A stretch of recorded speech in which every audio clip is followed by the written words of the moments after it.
Stuff पराठे फट जाते हैं तो ये non stuff paneer veggie paratha try करो। Super easy, perfect for breakfast, lunch या टिफिन। सबसे पहले हम वेजीज को कट कर लेंगे जो भी घर पर अवेलेबल हो, जैसे कि मैंने लिया है बीन्स, गाजर, बीटरूट, साथ ही हरी मिर्च और अदरक भी। अब चॉपर में ऐड कर दो गाजर, बीन्स और बीटरूट। इसे हम फाइनली चॉप कर लेंगे। ध्यान रखिए अगर वेजीज के पीस बड़े रहे तो पराठा बेलते वक्त फट सकता है।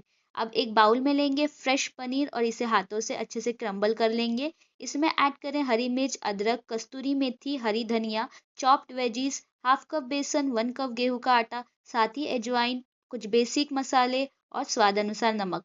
फिर ऐड करें थोड़ा सा ऑयल या घी और सबको अच्छे से मिक्स कर लेंगे। अब धीरे धीरे पानी ऐड करके एक सॉफ्ट सा डो बना लेंगे। अब डो की एक लोई लें और इसे अच्छे से स्मूथली सर्कल में बेल ले। कोई स्टफिंग नहीं, इसलिए कोई टेंशन नहीं।